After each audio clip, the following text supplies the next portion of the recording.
Behind the sleepy streets of Wiltshire, a hidden empire was quietly expanding, one that would go undetected for nearly 5 years. Two brothers, Warren and Kelroy Allison, operated one of the UK's most sophisticated drug smuggling networks. They believed they were above the law.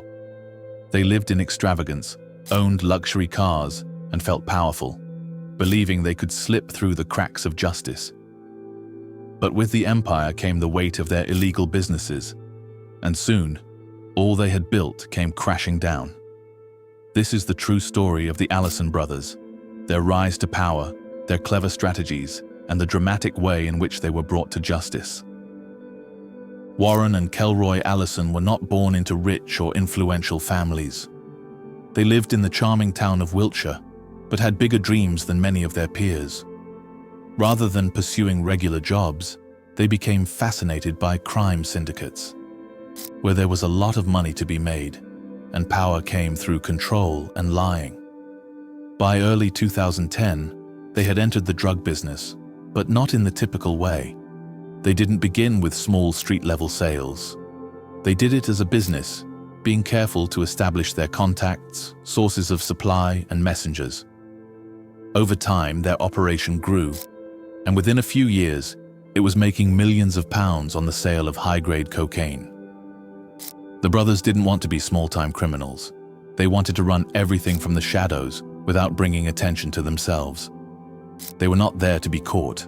They were there to make money quietly. In 2016, they made their first big move.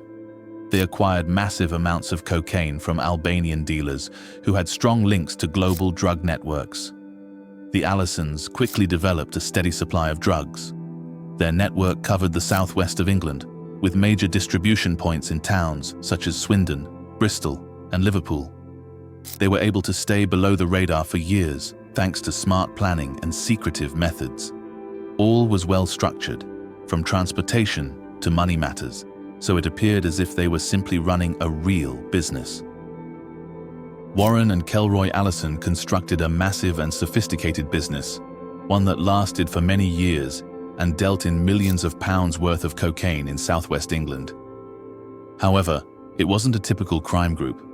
It was a well-planned, highly organized crime group that worked like a corporate firm, not a street drugs gang. They knew they had to be one step ahead of the police, so they employed specialized communication tools to stay ahead of them. Using services such as EncroChat and Sky ECC, they organized shipments, negotiated with suppliers, and conducted their deals remotely, all while keeping their business out of the police's sight. Warren, the older brother, managed the business aspect of their operation. He negotiated with suppliers and buyers and organized that they import a lot of cocaine from overseas suppliers, particularly from Albania. Kelroy, his younger brother, managed the movement, ensuring the drugs were transported and stored safely. They operated their illegal business just like legitimate business owners, taking care to select associates who filled important roles. They employed trusted couriers, such as Richard Cowell, to transport large quantities of cocaine and money throughout the UK. Cowell's car was modified to hide the drugs, so he could travel across different counties without raising any red flags. His position played a crucial role in keeping their operation efficient, ensuring that deliveries reached their destinations without issues. He operated EncroChat to communicate under the handle South Kangaroo, working not only for the Allisons, but also for other local crime gangs. Warren's girlfriend, Portia Densley, played a crucial role in managing the operation's finances. She arranged the transfer of large amounts of money, ensuring it was hidden through various channels, so that it was never traceable to the police. Without her, the financial workings of the Allisons would have been at a high risk of detection. Her careful management of the operation's finances contributed significantly to the business's success. The operation of the Allisons was not so much about logistics or finance. It was built on trust and loyalty. Warren's cousin, Bristol's Anthony Burke, handled and received deliveries of cocaine. Through the use of family connections, It ensured loyalty and trust among the group, which enabled the brothers to exert control over their extensive distribution network. The Allisons relied heavily on their Albanian suppliers, who provided them with large amounts of cocaine. The suppliers were crucial to the brothers in providing them with an uninterrupted supply of quality drugs, which allowed the brothers to capitalize on the growing demand in the UK. The link with the Albanian crime networks helped the Allisons grow their operation and connect with even more people. By 2020, the Allison brothers lived a life that most people could only dream of. Warren showed off his newfound riches with luxury vehicles such as Lamborghinis, Audis, and Mercedes. To outsiders, the brothers appeared to be two prosperous gentlemen enjoying their success. But this was far from the truth. These cars were not signs of hard work, they were signs of their criminal success. The Allisons used their wealthy lifestyle as a cover. Their flashy displays of wealth served two purposes. They made them appear successful entrepreneurs, and they deterred people from questioning how they were making their money. But behind the glamour and designer clothes was a gigantic drug empire that was growing every month. But the wealthier they became, the more arrogant they got. They didn't care that people saw them. They wanted everyone to think they were untouchable. Little did they know flaunting their fortune was drawing the attention of the authorities. The police began to notice unusual things in the area, including the flashy displays of wealth in places where they weren't expected.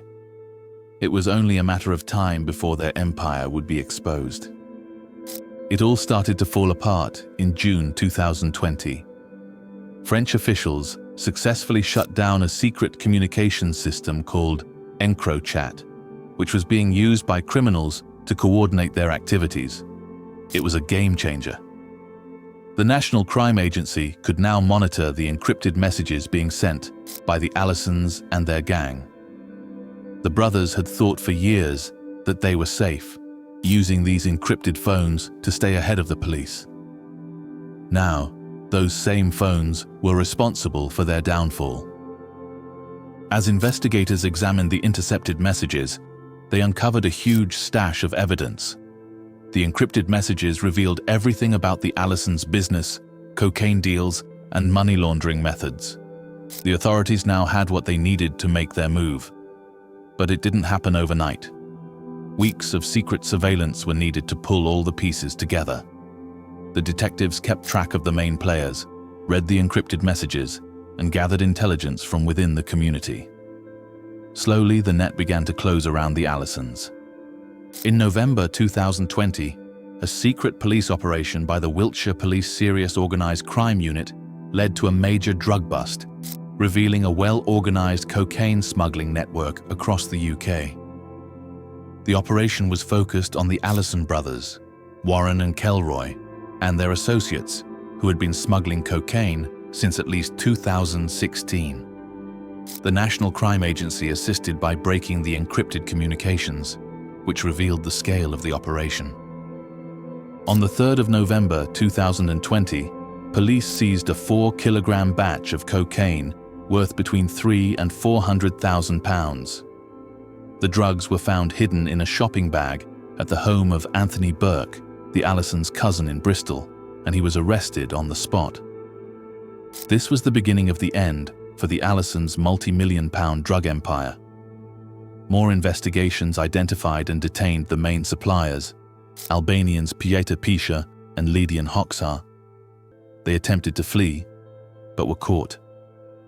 In 2021, the Chippenham Neighbourhood Policing Team executed a warrant at Kelroy Allison's home.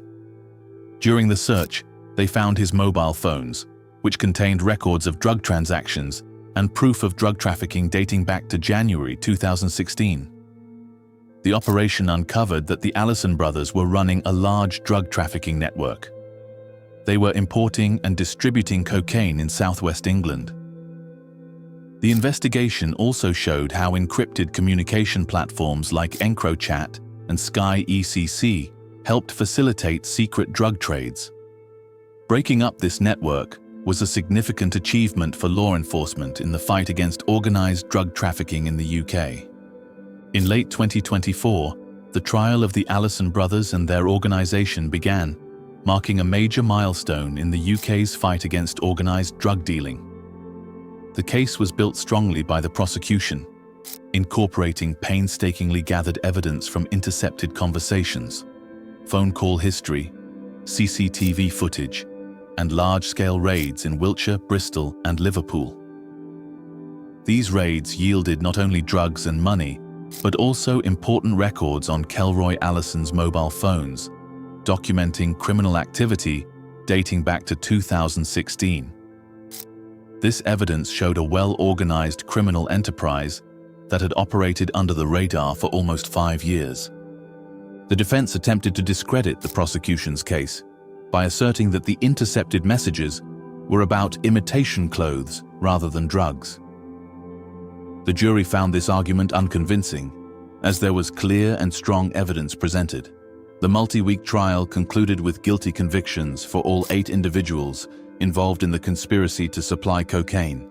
The court sentenced the defendants on February 6, 2025. The main leader, Warren Allison, got 23 years for 2 counts of conspiring to supply cocaine. His brother, Kelroy Allison, got 16.5 years for his part in the operation. Richard Cowell, who carried large amounts of drugs and money, got 9 years. Portia Densley, Warren's girlfriend, the gang's financial manager, got 8 years for participating in money laundering and drug activities. Anthony Burke, Warren's cousin, who received cocaine deliveries in Bristol, got 8 years. Ledian Hoxha and Pshita Pisha, 2 of Albania's main suppliers, received 7 years and 4 months and 6 years and 8 months, respectively. Enid Aliko, who was involved in the criminal activities, received a 4-year sentence. Altogether, the sentences totaled 82 years behind bars, underscoring the gravity of the crimes and serving as a warning to others who may be involved in similar activities. The case demonstrated just how effective new investigative techniques have been in dismantling sophisticated criminal groups, including the monitoring of encrypted communications. The downfall of the Allison brothers' cocaine business had a significant effect. Their business was one of the most organized drug trafficking operations in the UK. It spanned many counties, had global suppliers, and utilized secret messages to avoid detection. Taking down this business demonstrated that no one, no matter how influential, was above being caught. The legal victory was more than just a win. It was a wake-up call for UK communities. The Allison brothers' enterprise was operating right under the public's nose. Warren and Kelroy Allison built a cocaine empire that thrived and eventually collapsed. Their story is one of ambition, dishonesty, and the cost of a life of crime. They thought they were untouchable, but their overconfidence and reliance on technology ultimately led to their downfall.